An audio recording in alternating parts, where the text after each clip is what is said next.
एक इंसान जो लगभग 15 सालों तक अपने जुनून को सत्यार्थ करने के लिए लगातार प्रयासरत रहे, एक इंसान जो अपनी सारी जिम्मेदारियों को निभाते हुए अपने जुनून को भूल ना पाया, एक इंसान जिसने अंततः आखिरकार अपनी लड़ाई में कभी हारा नहीं। ऐसे ही एक इंसान से आज आपको मिलवाऊंगा आज के सक्सेस स्टोरी के एपिसोड में। वैसे तो वे मेरे बड़े भाई साहब हैं, लेकिन उनकी कहानी, उनकी जर्नी मेरी आंखों के सामने गुजरी है। वो कहते हैं ना, किसी चीज़ को शिद्दत से चाहो तो पूरी कायनात आपको उससे मिलाने में लग जाती है। तो आइए मिलते हैं संजीव कुमार सिन्हा से। मेरा नाम संजीव कुमार सिन्हा है। मैं झारखंड राज्य के रांची जिले के काठीटार रातू गांव का निवासी हूं और मैं वर्तमान में एक प्रतियोगिता परीक्षा की तैयारी कराने वाली शैक्षणिक संस्थान में शिक्षक हूं और मैं आज आपको अपनी सक्सेस स्टोरी सुनाऊंगा। अभी हाल के दिनों में मैंने झारखंड सिविल सेवा प्रतियोगिता परीक्षा पास की है और मेरा चयन झारखंड वित्त सेवा के लिए हुआ है। इस परीक्षा की तैयारी मैं पिछले 15 सालों से कर रहा था और पिछले 5 साल पहले इसकी परीक्षा की प्रक्रिया शुरू हुई थी और मैं पिछले 5 सालों से इस परीक्षा के बेहतर परिणाम का इंतज़ार कर रहा था और ये मेरा जुनून था जिसमें मैं निरंतर लगा रहा और फाइनली मेरा इस बार सिलेक्शन हुआ। क्योंकि उस समय हमारे घर की माली स्थिति अच्छी नहीं थी और हम सभी भाई उस समय पढ़ाई ही कर रहे थे और मेरे पिताजी एक अकेले व्यक्ति थे जो कमाते थे। मुझे लगा कि सबसे पहले तो मुझे अर्न करना चाहिए, तो मैंने घर पे ही ट्यूशन पढ़ाना शुरू किया और धीरे धीरे मैंने उसे एक कोचिंग संस्थान में कन्वर्ट किया, जिसमें मैं बच्चों को +2 स्तर तक के बच्चों को पढ़ाता रहा और उस पढ़ाने के दौरान ही मैं खुद की पढ़ाई भी जारी रखा। कुछ आय अर्जित किया, कुछ इनकम हुए मेरे, जिससे मैंने कोचिंग किया, बुक्स खरीदा। उसके बाद फिर मेरे पिता की स्थिति अच्छी नहीं रहने लगी, वो बीमार रहने लगे और उन्होंने मेरी शादी कर दी। चूँकि ये शादी भी एक बहुत बड़ी जिम्मेवारी होती है उनकी और मैंने भी ये सोचा कि नहीं, पिताजी की ये जिम्मेवारी है तो मैं पिता के प्रति मेरा ये कर्तव्य है, तो मैंने भी शादी के लिए हाँ कर दिया और मेरी शादी हो गई। मेरी जिम्मेवारी और बढ़ गई।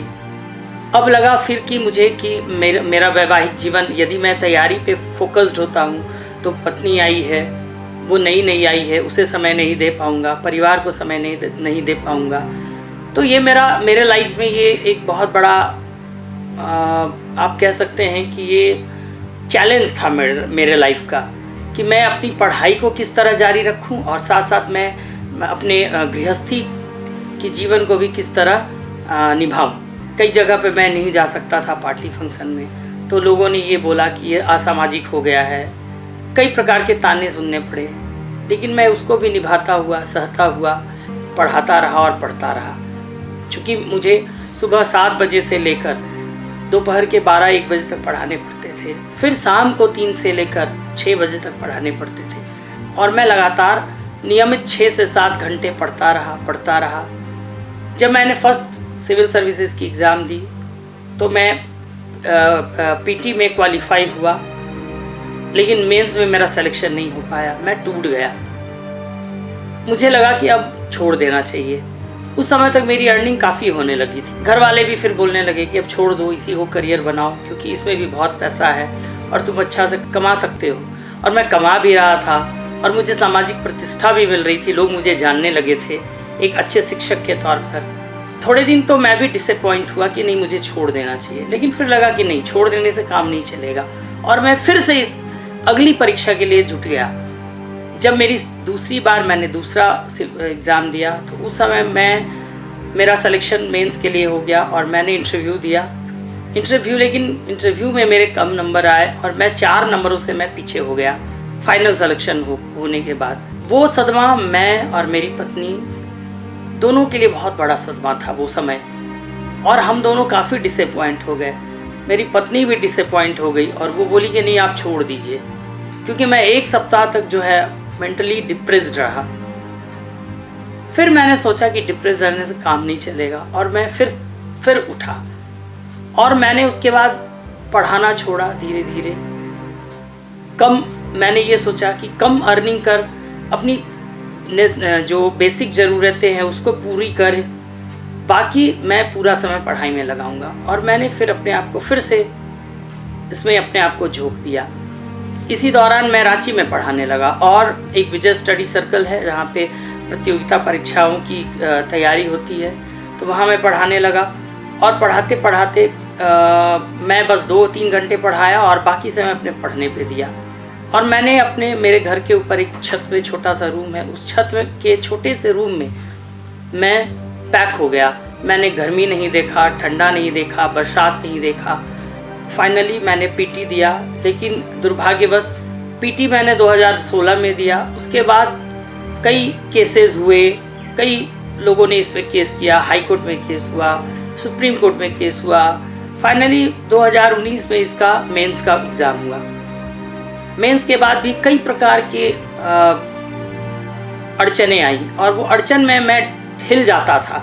मुझे लगता था कि पता नहीं ये एग्ज़ाम फिर से कैंसिल हो जाएगा और फिर मुझे 5 साल देना पड़ेगा, क्योंकि अब मेरा पेशेंस धीरे धीरे जवाब दे रहा था। लेकिन फिर भी मैंने अपने आप को दृढ़ निश्चय बनाए रखा, अपने जुनून को बनाए रखा, और भगवान और बड़ों के आशीर्वाद पर भरोसा रखा। 2019 में मैंने मेंस दी। उसके बाद 2020 में इसका रिज़ल्ट आया, और 6 मार्च को मेरा इंटरव्यू हुआ। इंटरव्यू भी मैंने अच्छे तरह से दिया, और फाइनली इसका रिज़ल्ट लॉकडाउन पीरियड में 21 अप्रैल को हुआ। जब मैंने इसे पेपर में अपना रिज़ल्ट देखा तो मैं बहुत खुश हुआ। मुझे लगा कि मैंने वो चीज़ हासिल कर लिया जिसे मैंने जुनून के साथ और इतने संघर्षों के साथ मैंने इसे पाया। मेरी 2 छोटी छोटी बेटियां हैं। शुरू से मेरा ये उद्देश्य रहा कि मैं उन दोनों बेटियों की परवरिश और जीवन यापन के सभी सुख सुविधाएं अच्छी से दूँ। जब भी मैं डिप्रेस्ड होता था या जब भी मैं हताश होता था, मैं अपनी बेटियों का चेहरा याद करता था कि उन्हें समाज में एक प्रतिष्ठा देना है, ताकि वे समाज में ये कह सके कि मेरे पिताजी एक समाज के बहुत प्रतिष्ठित ऑफिसर हैं।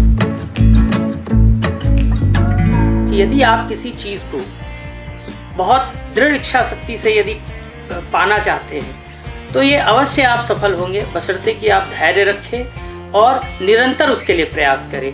प्रत्येक दिन अपने लक्ष्य को याद करके उसके प्रति समर्पित हो जाए, तभी आपको ये सफलता प्राप्त होगी।